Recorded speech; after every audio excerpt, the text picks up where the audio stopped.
Now, when it comes to retirement, sometimes there are surprise expenses that come up for people. And those surprise expenses can end up really hurting the retirement income plan. Now, that doesn't have to happen. Through proper planning and advanced planning, you can anticipate some of these things. You hope that they don't come up for you, but if they do, and you've got a solid plan, you can deal with them effectively. Now, as our team's been helping clients for 3 decades get ready for retirement and transition into retirement, these are some of the themes that we've encountered over the years. And I'm not just going to talk about the themes, we'll talk also about potential solutions so that you can do effective advanced planning. Now, the first area that can create some challenges for people when they retire in the expenditure and cash flow area is what I refer to as a mind shift challenge. And what that means essentially is it's very difficult for people psychologically and emotionally to go from being a saver and investor to a spender. And that creates some complications. So there's a few examples. So one example is actually some retirees not spending enough. So it's kind of the reverse of what people probably think is the biggest concern, which is spending too much. But sometimes people can spend too little because they don't have a plan, they don't have guardrails, basically some spending parameters that they can stick within.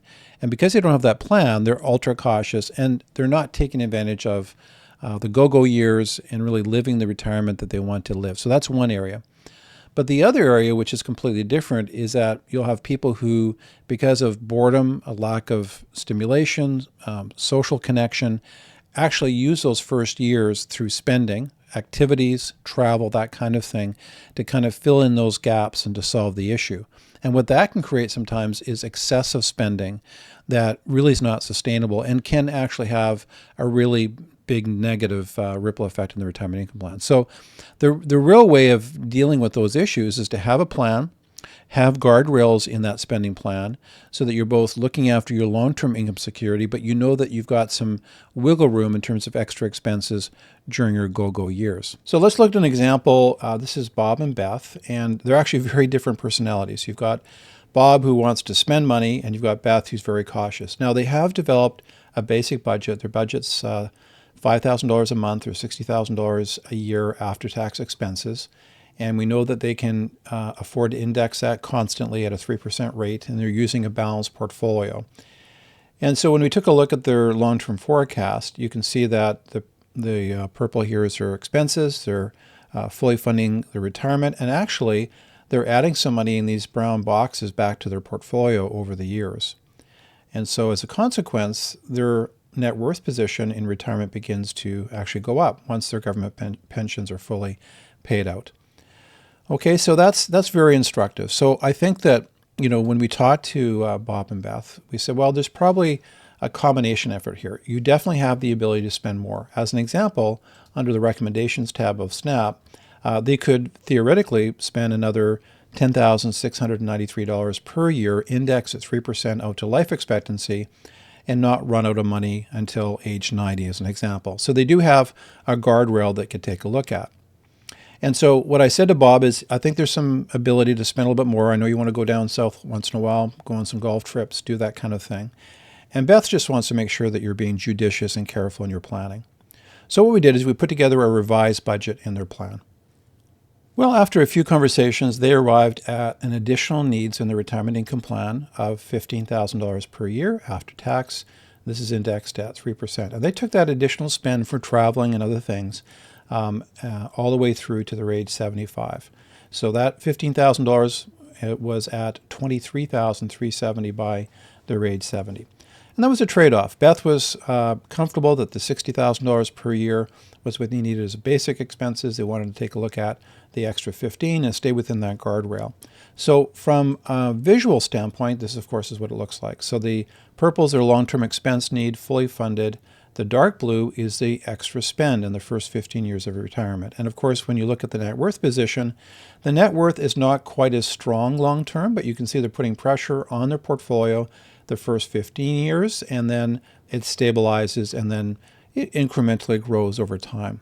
Beth was really happy with that outcome. She saw that they had some buffer in their plan, and Bob was happy that they could look after some of those additional expenses, particularly in the early phase of the retirement where they're more active and they wanted to do some additional traveling.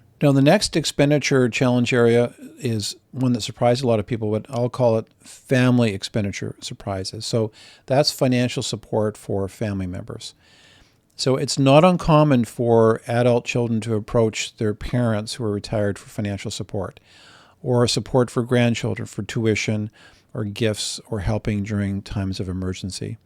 And those are unexpected expenditures. I mean, you're not putting that into your budget likely. And yet when those requests come, it's very difficult to say no. I mean, those are your loved ones and you want to help them out. So the natural impulse is to say, absolutely, I'll help you. You might wrestle with it a little bit, but you do it anyway. But that could be a real mistake. What I say to my own clients is, if you got an extraordinary request from family, it doesn't mean you don't do it, but let's model what the financial impact is of that request. So you may not do all of it, you might do some of it, but you need to know again on that one, what are the guardrails for that? The other is what I call contingency planning for, the loss of a partner, the loss of a spouse. So when you look at your retirement income planning, if you lose some government benefits as a couple, if you lose some benefits from pension plans through your employer, what is the ripple effect? And ideally, you want to understand the financial implications of a first to die scenario, because if you don't model that in your planning, there could be some surprise expenses or surprises in terms of what your cash flow will actually pay for. So there's important planning, and I'll show you an example of how that works when we do planning for clients. So one of the reasons this topic came up for Bob and Beth is that they both have some first to die life insurance. These are term to 100 contracts, and they weren't sure whether they wanted to continue to maintain them. So we took their insurance out of the plan, and poor Bob, I said, okay, Bob, you're living until 2028, and then you're gone after that. And then we've got Beth, who will continue to live out to her age 90. Okay, so when Bob passes away, his old age security will disappear. There'll be some reduction in Canada Pension Plan benefits. There'll be less income splitting opportunities. That all has a ripple effect. Now, in this analysis, we did not change the after-tax spend dramatically. So Beth's basic after-tax expenses of $5,000 a month, we left alone. We index those at 3% per year. But we assume that the additional needs for travel and lifestyle would disappear going into the year 2029 after Bob's passing. Now, when we ran the analysis, Beth, at $60,000 per year, began to run into shortfalls in her 78th year. And the cumulative shortfalls became pretty significant. So if I look at the recommendations tab, she was running deficits from age 78 on. If I look at goal progress, in the previous analysis, they were fully funding the retirement. And now what happens is Beth would be short. So she's at 78% of target. The other way of looking at that is if we calculate the sustainable spend rate for Beth, it will be reduced down to $50,000. So she'll have to reduce expenses in real dollar terms by $9,564, something that she really wasn't crazy about. Okay, so we then took a look at the insurance again, and the question was, well, if you maintain the insurance, you kept that expense going with a term 100 contract, it's a locked-in rate, it's never going to change. Let's look at the impact for Beth if Bob maintains the insurance coverage. Now, the contract is $250,000 of term 100 life insurance coverage. So you can see that in 2029, there's a tax-free payment to Beth in the amount of $250,000.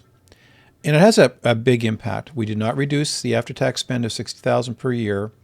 And if we look at the shortfalls, they don't emerge until Beth's age 88. So again, if we look visually at the impact for Beth, is she's fully funding her retirement right out to the very end. And yes, there's this tax-free death benefit showing up here, and the net worth slowly goes down. And those shortfalls don't emerge until later on. And there's lots of equity in the real estate at that point.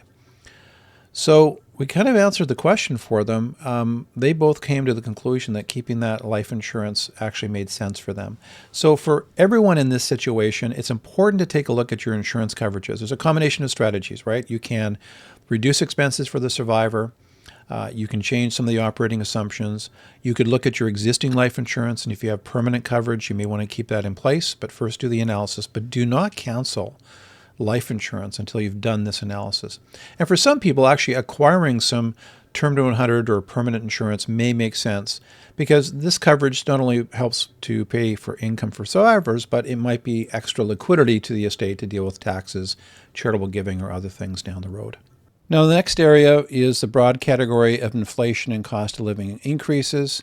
Obviously, that's something that people keenly felt the last couple of years in their budget planning, but it's an ongoing issue for retirees. And so the challenge is ensuring that you're not so conservative in your planning. This is particularly relevant for investment planning, that you're putting money into assets that are not keeping in pace with inflation and often taxes.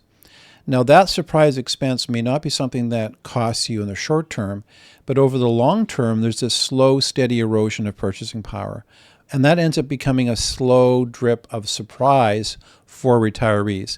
Now, there's solutions to that, and we'll talk about that in this video, but that long-term drip of cost of living increases can be devastating, and you want to begin planning in advance. So, again, many of you get this. There's some great, financial applications. I know in our software, we're modeling those inflationary increases and building that into the plan to see how resilient people's planning is. Now, another area relates to increased leisure and travel expenses. Again, this is not, new for many of you. Obviously, you want to take this into account in your retirement income plan. But what I find people often don't do is they don't segregate these expenditures separately from their basic lifestyle costs. So I really encourage people to go, okay, what are my basic lifestyle costs? Stuff that I always will have to spend money on no matter what through the rest of my retirement. And then what are my leisure and travel costs? I'll set up a separate line item for that, and we'll budget that for a period of time. So we might say the go-go years are between now at age 60 and 75 or 70. And what I encourage people to do is to be really cautious with that, at least the rate of inflation, but probably even more, because your discretionary expenses tend to be more inflationary. So you may want to consider building that into your model. And if you're a snowbird and you're going to Florida or Mexico, you also have to factor in, what about currency fluctuations? What's that impact going to be? What about increasing travel insurance costs, right? Those are all little things that if you don't build into your budget process, can be a little bit destabilizing in terms of your expenditure allocations and creates surprises for you over time. Now, the next area that can create some surprises for people would be under the category generally of home maintenance and unexpected repairs. Now, people understand that that can happen, but I find often when we start the retirement planning discussion and I ask for some budget numbers or how much their expenses are going to be, they're not building in these balloon payments or a sinking fund to deal with those expenses. So again, if you haven't done that, you want to make sure you do that. I know when I work with clients in the retirement income plan, I encourage them, even though they don't know for sure, I encourage them, look at that roof replacement if necessary. What about a furnace? What's your experience been in the past? We can look at building that into the budget. And so you just have these sinking fund maintenance costs that you build in. And many retirees will move into a condo thinking that, that's going to deal with the maintenance issues because they've got that built into their condo fees or whatever. But there's often special assessments, unexpected repair costs that are shared by condo owners, and they can often be very expensive. So that's another category. Again, it's uncertain, but sometimes you can build in some sinking fund expenses in your budget allocations. Now, the next surprise expense category is maybe living longer than you expected. So longevity risk is a reality, the risk of outliving your money, and people are living longer and longer in their retirement. That's just a reality from a demographic standpoint. And running out of money due to a market downturn is another one, inflationary pressures, and unexpected expenses. So that triad of market volatility, inflation, and unexpected expenses can be pretty devastating on a retirement income plan. So if you plan in a linear fashion and then you retire based on that, I always say to clients, use a nonlinear, build in these balloon payments for expenses, even though it's tough to really factor them in precisely. You need to give some allowance in your budget for those things. And then, of course, market downturns, you want to make sure that you have some backup strategies. So if the market goes down, that can be a real cost to people. So the hidden expense of that is you keep spending, but you're selling off assets at an inopportune time. So sometimes you find people are a little bit oblivious to that until it's too late. Right, so making sure you have an income wedge in place, making sure you've got a line of credit that you can tap into. There's various strategies that you can employ in advance so you can get through the market volatility and longevity risk successfully. Now, again, going back to SNAP projections, you see this extra category we've added in here for Bob and Beth, and we call this the sinking fund. But it's basically, you've got their lifestyle costs will always be there for them for basic lifestyle. We've got additional needs. And then we have this sinking fund, which could be monies that are allocated to expenses they know will come up at some point.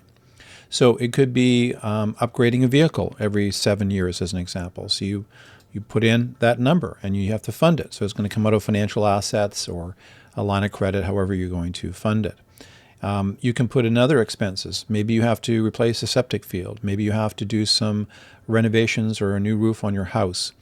It's really important that you think about these things, because once you get into a more of a fixed income situation for retirement, or have to pull assets out of your investment strategy to fund those expenses, keep in mind those assets, once they've been used for those kinds of expenses, will not be generating growth or income for you. So they become non-income producing assets. So I always find that when clients get granular on this sinking fund or extra expenses over the years, they just have a lot more confidence that their plan has at least contemplated these expenses. It's a projection. We don't know for sure what's going to happen down the road, but it does give us a little more confidence that we'll be tracking in the right direction, and we built some buffer into our planning. The next area that can lead to surprise costs is estate costs. And so when you look at a retirement income plan, one of the things it does, it kind of gives you a visual representation of what your estate will look like over the years. And part of that representation will be your financial assets, your real estate assets, and then you can factor in potential tax costs in the analysis. Now, for some of you, you might be successful at spending every dollar you've made the day before you die. Okay, so you may not have much of an estate cost to deal with. However, you have families with cottage properties, you have business owners with assets, you've got sometimes tax costs still in registered accounts like RIF accounts or unrealized capital gains in a portfolio.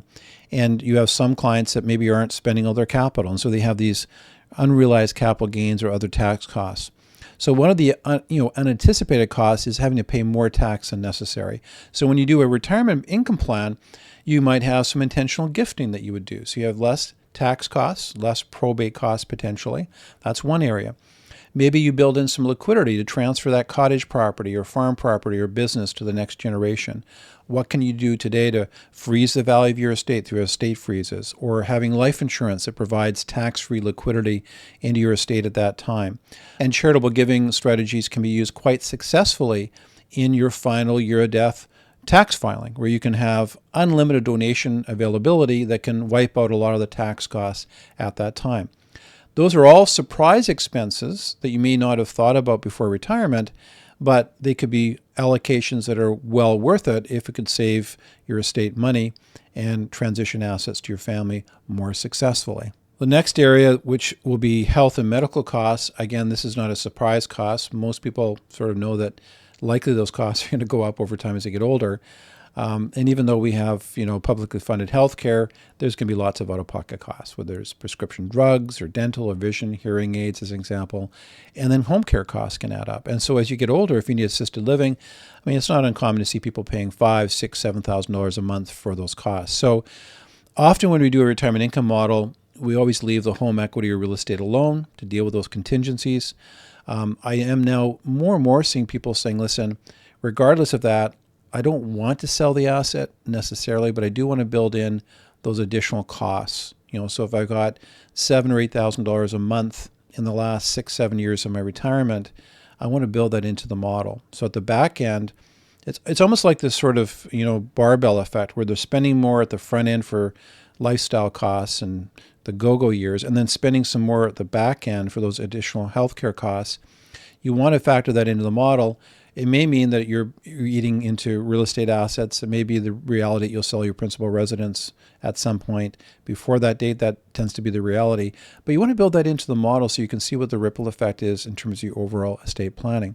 And of course, travel, health costs go up as well. So again, you can build that into your discretionary spending model. So if you've got, those travel costs every year, people give me a number, but then sometimes they're not factoring the fact that that number might change because of travel, health insurance, How do you build that in? Maybe you factor in some additional costs for that one. Okay, so what are some strategies you may want to consider to deal with some of these cost surprises or expenditure surprises? So the first one is have a sinking fund. Have money set aside that you don't really build into your retirement income plan.